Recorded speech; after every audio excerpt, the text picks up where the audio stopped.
Welcome, everyone, to the Unboxing Careers Podcast, where we shed light on what different careers are really like so that you can choose a career you'll really love. Today, we're diving into the finance sector, specifically financial planning with Mike Reynolds. But before we do, let's talk briefly about unboxing thoughtful gifts. At thoughtfulcollection.com, you can shop from a wide selection of curated products you can feel good about, helping you express friendship, gratitude, and love. The next time you need to, don't just gift, give thoughtfully at thoughtfulcollection.com. All right, I'd like to welcome to the show Mike Reynolds, financial advisor at Janney Montgomery Scott. Michael, welcome to the show. Thanks for being here. I said Michael. I've never actually called you Michael before. That's all right, Gregory. Thank you for having me. Touche. That's right. All right, Mike. Let's start with this. Why don't you give the audience a little level set? So tell us a little bit about type of company Janney Montgomery Scott is, and then what a financial advisor actually does. Yeah, so Janney Montgomery Scott, we've always called ourselves a regional, boutique broker-dealer, if you will. Ironically, the timing of this question comes at a very good time. Previously, we had the second oldest seat on the New York Stock Exchange. We were then bought and owned by Penn Mutual since 1982. And just about 3 weeks ago, actually, we were sold to KKR, which is a private equity firm. That is all good news, though. That is positive outlook for Janney, and part of why KKR bought Janney is we're going to have more of that client focus that Janney has always focused on. So, regional broker dealer, and what we focus on is again the client experience as a financial advisory firm, right? And specifically myself as a certified financial planner. Everything is day to day different, but it's always focused at the client's needs. Okay, so what specifically do you do in your role? That's a great question. Every time I'm asked that, I love it because kind of what I was saying before is every day is different. So I'd say I'm fortunate enough that I joined an existing financial advisor when I came on to this career, Steve Manley, as you know. So Steve is 52, I am 30, and he had an established book. And really, what I was able to come on to do was service his existing book and then build the book. And really, what that means by service, it's getting in touch with clients, making sure we're updating their financial plan, attending to their everyday needs, because anything can change at any given moment, whether it's for the good or for the worse in your life day to day. And really, we see ourselves as the ones that want to be maybe like the quarterbacks to help clients navigate through their lives financially. Very good. Very good. And how about for work in the finance sector? So when did you decide that is a career path you want to go into? So it's not something I decided on officially until probably my junior, maybe senior year of college, believe it or not. Okay. I was what I would call maybe a late bloomer to really decide and discover what I wanted to do. I made a pivot where I actually originally went to the University of Delaware with the intent of being a kinesiology major to go to physical therapy school. And I had a couple life experiences along the way that really opened up my eyes to find out what I was capable of to help people further. And that is when I decided this is what I wanted to do. But because of that, I discovered it so late, I wasn't able to change my major because I wanted to graduate on time. And I was able to kind of you'll learn most things on the job if you're dedicated and committed. So that's exactly what I did. So maybe to answer your question, 21 years old, I knew. Okay. So you got a degree on something other than finance. How did the education side of finance then happen? Was it, you mentioned on the job training, but was it 100% on the job? Do you have to get certified? So you have to take other classes? How does that work? Yeah, good question. So we do in this industry, you do have to be certified. So there are certain exams you have to pass. I was fortunate enough where I was able to I finished a year early at University of Delaware. So rather than officially leaving that extra year, I took some electives and I was taking economics, business administration. I was able to at least cover a minor in business classes, and then landed the job with Janney Montgomery Scott, where they said, hey, we're just going to train you up anyway. You kind of have 2 years to get all this stuff done and then decide what you want to do. And that's really how they can weed you out, if you will. So I had the hands-on day-to-day experience, but then I also had to pass what's called the Series 7, the Series 66. Basically, you have to get these exams to say that you're competent enough to know the knowledge. And then the biggest one I got was the CFP, the Certified Financial Planner designation, which is a pretty grueling, 7 module, what feels like 7 years off my life process. But there, you can't fake that one. So we're going to circle back to this later in the episode. So if anyone's listening, please stick around. But I'm going to ask you later, because I will forget because I'm old, about not having the degree that I'm sure other people are applying for the same job that you do. So how you stand out and things like that. So we're going to circle back to that a little bit later. Your current role, Mike. So what does your week look like? So walk us through how much research you're doing, kind of meetings, all the other probably back end admin type stuff that you might be doing. Walk us through what a typical week looks like for you. Yeah, so I'd say we've tried to get in this pretty good habit of keeping Tuesdays and Thursdays. We try to really focus in on let's commit to those being meetings days, right? Meaning we always try to reach out to clients because some clients will say, "Hey, we only want to see you once a year." Others will say every 6 months, so twice a year. Others are quarterly. So no matter what, we try to keep that schedule where we say Tuesday and Thursday, let's load them up with meetings. So that way, Monday, Wednesday, and Friday, we have to do either prepare work for the upcoming meetings, follow up work for those meetings, and then finally Friday would be additional follow up work, but then preparing for the next week to make sure that you have the meeting. So at any given point, I could be doing endless amounts of research. I shouldn't say endless amounts, hours of research, specifically if it's a new client, right? Someone that I don't really know from Adam. And they send over all their documents, their statements, their trust paperwork, they're explaining their goals.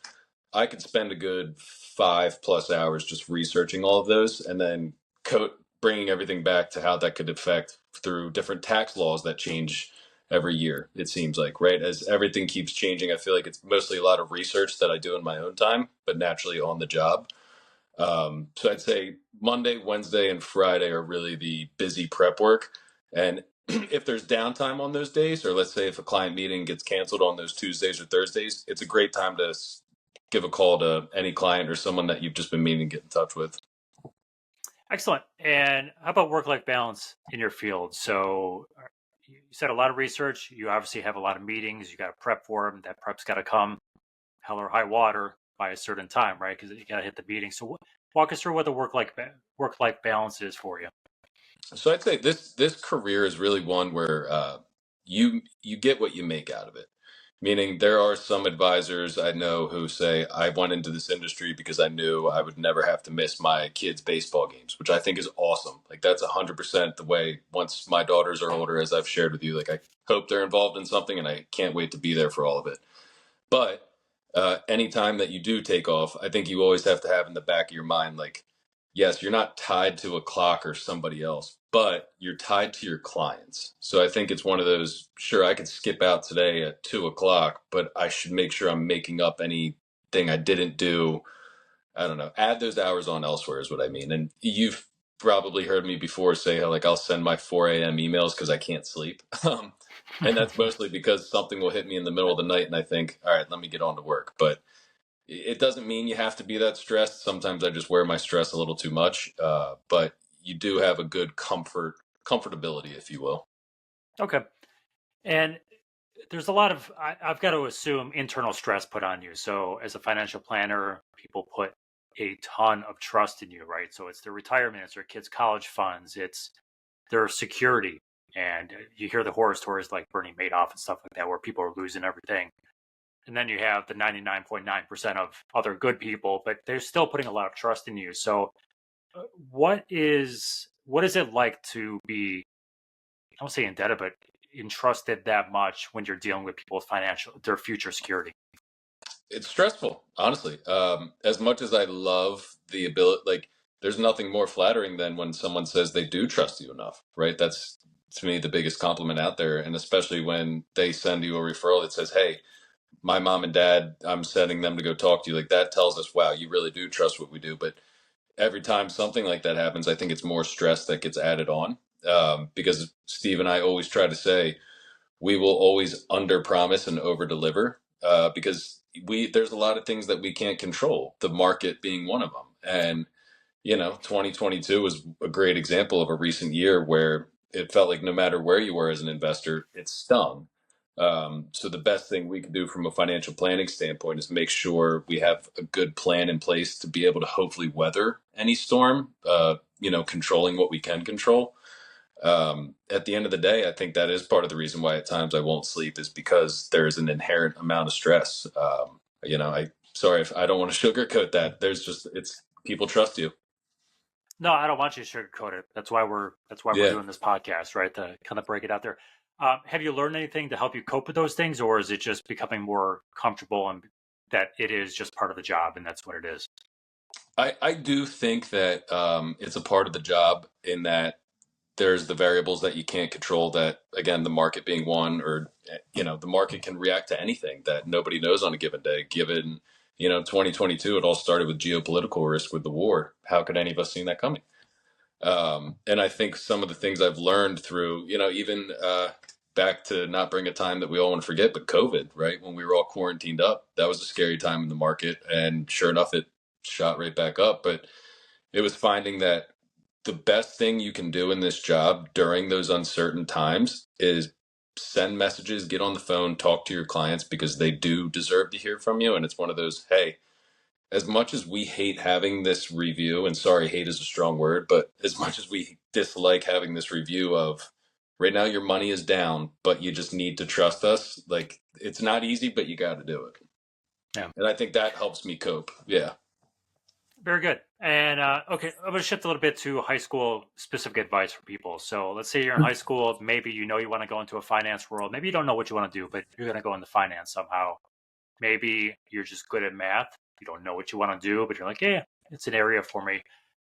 I'm going to ask this question two ways, Mike. One, advice, knowing what you know now, that you would offer to someone in high school to kind of prepare themselves or help them explore whether it's a fit for them. Two, the backside of that question is knowing your personal path where this was not a college to career type path for you. Is there something you look back on and go, oh man, you know what? That actually came in really handy 15 years later. Mm-hmm. Yeah. So for the first part of knowing what I knew now back, high school, early college, what would I do differently? I'd say I think the hardest thing about this job and candidly any career is you always have to have your why, right? Like, why do you do anything? And there has to be some sort of motivating factor because, sure, most people could say I want to have a flexible lifestyle for any job, or I want to make money for any job. But at the end of the day, the money will come, the flexibility will come, but are you happy doing what you do? And you could be a math wizard, but if the idea of talking to clients about, estate planning, wills, right, putting all that into place, tax law, making sure they're covered on insurance, or planning for the unexpected around college education, all that stuff, like if that's boring to you, then you're not going to be motivated to do this job. And I think that's the hardest part is when you're in, a young professional or even a young kid in high school, there's so much pressure that gets placed on you that you have to be 18 years old and decide a major, and that could be an unnecessary amount of pressure in my mind. I think it's you pick something you're good at, that you think you could have an interest in, and you'll slowly develop it along the way. If you do think you're interested in this field, ultimately, to get back to answering your question, I would highly recommend.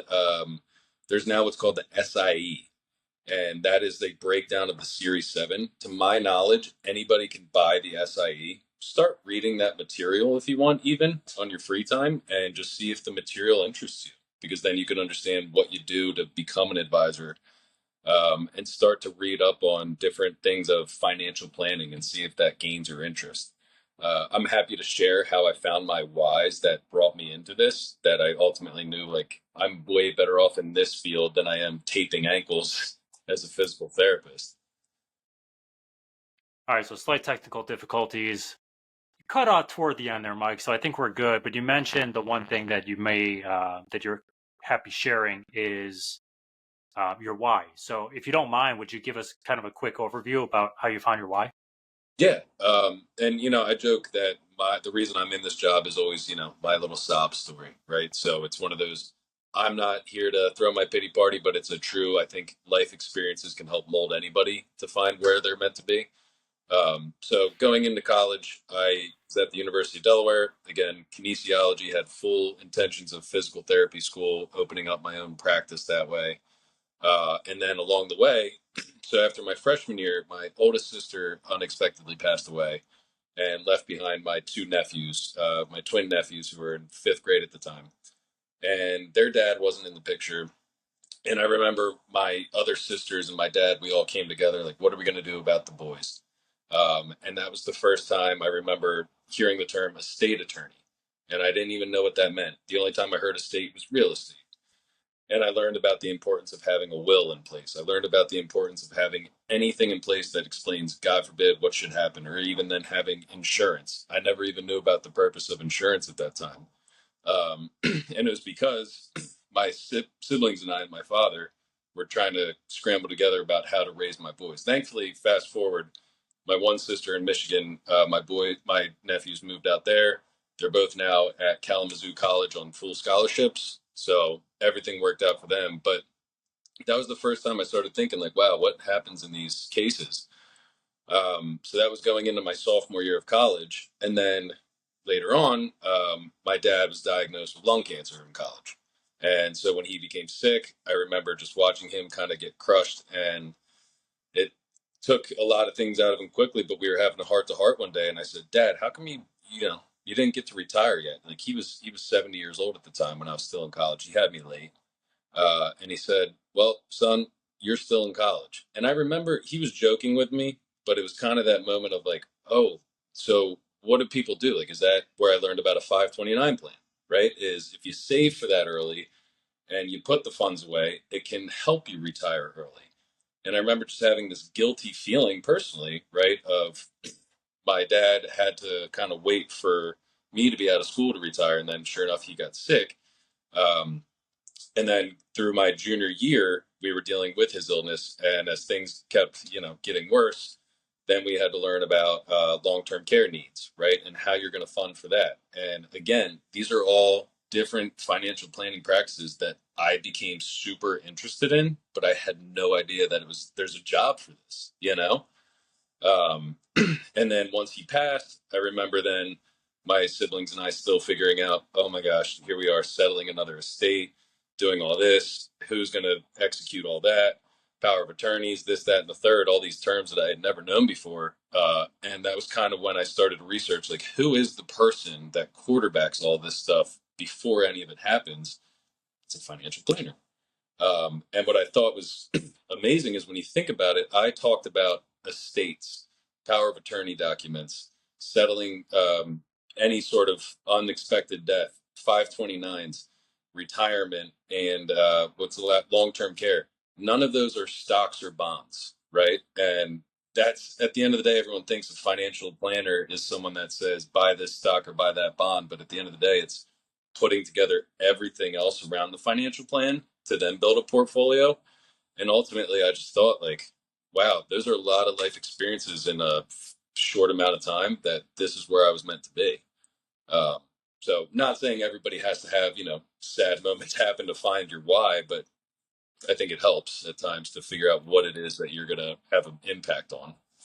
Oh, absolutely. And I think the lesson there is one they could take away. We had a guest on earlier this season as well. His college roommate died and transitioned her. It was a different why for her, and that it was somewhat similar story here. So thank you for sharing that. I know it's personal, heartfelt. So thank you for kind of opening up there.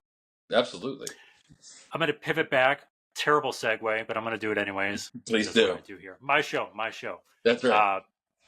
Let's shift to those kids in college. So you were in college when you told the story about having this transformational moment here. So looking back now, if you have someone in college who is probably, not always, but probably studying some sort of finance degree here, you have a lot of opportunities in college, classes, organizations, clubs, all these different activities. What do you think might be the most impactful for them? Yeah, I'd say every college is different in the sense of for example, University of Delaware, we had a really good business school. Their investment club was like pretty highly coveted if you could get into that. I had a lot of buddies that were in the investment club, and I know that's where they learned a lot of. They wanted to be more of like the technical guys, like learn how to trade and really research stocks. So I think of in your free time, if you're able to get into like the investment club or one of the business fraternities or sororities, I know that those are pretty popular too to create your own network. But naturally, a lot of classwork will be the same classwork across any major that you have to take. Really, I think it's internships. I think are one of the biggest parts, and I could tell you that from someone who, here we are in August, and I've spoken to 8 rising seniors for an internship for next year. Right? It's a competitive landscape, and these are kids that they're coming to us from whether they're friends of clients, you name it, and they're just saying like, any advice you have to get my name in the door. And I tell them, you're doing the right thing because you're trying now and you're planning for the future. It's not like you're coming to me today for an internship this summer or next month, like you're planning a year in advance. So it's really, I would say, starting to do your research around different firms or whatever's in your area, because finance in general is just a huge landscape, and you might not know if you're more of the research person or if you're more of the client person or the product person, where getting these internships while you're in college is really helpful to help you narrow where your interests are. Oh, that's great advice. It's ironic because it's the same advice regardless of your industry that we're getting, especially at like the mental health side. They're like, hey, you should be doing a couple of these things. Yeah. When I was in college, I always thought internships were done between your junior and senior year, and that was it. And people are like, no, you can do multiples of them. I'm like, oh, Yeah. this is new to me. So your advice is spot on with them. How about those new in the workforce? You mentioned before, like you didn't spend 4 years studying one specific thing. No one does, right? You have those basic classes and things like that. But Sure. you kind of made that late pivot. You're already talking to people. Brand new in the workforce, tips for them to kind of land that first job. Is it connections? Is it having certain things listed on your resume, and that could be like extracurriculars or whatever? Mm-hmm. What are some pieces of advice for someone who's trying to land that very first job? Honestly, I think the first thing you said is, no matter where you are in this world, connections are always huge. And you should never feel bad about using them. You should never feel guilty. You should never feel like you have a leg up, even though sometimes it is what helps you have a leg up. If you know people somewhere, or if you could float your resume around to somebody who does know people and they trust you, that automatically is a step up. Now it's upon you, right, to then finish and close the deal, if you will, once you are in the interview itself. But I think connections. I remember my senior year, I knew I was getting ready to finish early. Again, that guilt factor of wanting to finish early for my dad. So I had a lot of free time, and I was just hustling. I personally was in a fraternity, and going into my senior year, when I was president, a bunch of old presidents came back for like an alumni weekend, and I just remember I was at like a career event, just shaking hands with everybody. Hey, what do you do? What do you do? Oh, tell me about this. And I just kept floating my resume around, and ultimately that's what led me to Janney. I had never even heard of Janney before. So you just never know whose hand you shake that could introduce you to the next opportunity. Excellent. Excellent. How about personalities? So, like a lawyer, Mm-hmm. you think about a finance person, and the stereotype is they're very boring, buttoned up, they don't tell jokes, right? Very dry. A lot of Yeah. lawyers you talk to are not like that. Some are, right? But you get that in everything. Are there specific personalities that kind of dominate the field? Is it more male dominated versus mixed between male to female? Kind of walk us through if you can. Just I don't Yeah. know the specific personalities you deal with, but maybe if like, hey, if you don't like dealing with abrupt people, it might not be for you. Right? Mm-hmm. Yeah, that's a great question. And you're so right in that it's been a predominantly older white male field, candidly, right? It's everywhere you go, everybody looks the exact same, but there is 110% a shift right now in that if you're a young professional woman looking to get into this career, and I'm talking about financial planning specifically, right? Or anything else, whatever you identify as, there is absolutely a need because everybody needs someone to relate to. But I will say, right, the traditional is what you just described. And it's one of those, I think it was, back in the day, you would pass the exam and you would get a phone book and a phone, and they'd say, start calling, right? So you kind of had to be used to hearing no. Like those were the cold calling days that you saw. And not to say this is Wolf of Wall Street, but kind of like that. And it is, you have to have, if you're on this side, right, the client side, you do have to have a personality where you want to be on a relationship side of the business, working with people day to day. If you ever get that feeling of, man, I'd rather text this person than call them, this isn't the career for you, you know? But maybe you're more on the research side of finance. Like if you're able to put your headphones in and just tune in and do all the research on investments, that's all you. This definitely does take more of like an outgoing personal side, but you also have to be able to listen. You can't try to steal the room too much. And, for example, this is probably the most I've ever talked because I want to listen, you know? So it's definitely that. Well, it's funny because I always like talking as little as possible. So we're going to battle here a little bit. How about Yeah. some misconceptions about being a financial planner? Oh, that's a good one. I would say, we've thrown a couple references out there, like the Madoff's, Wolf of Wall Street. Like sometimes if you're not, you don't know what you don't know, other than what is in public headlines. And some people may think, oh, they're just people that charge crazy fees. They'll charge me 3% to just hold some stocks.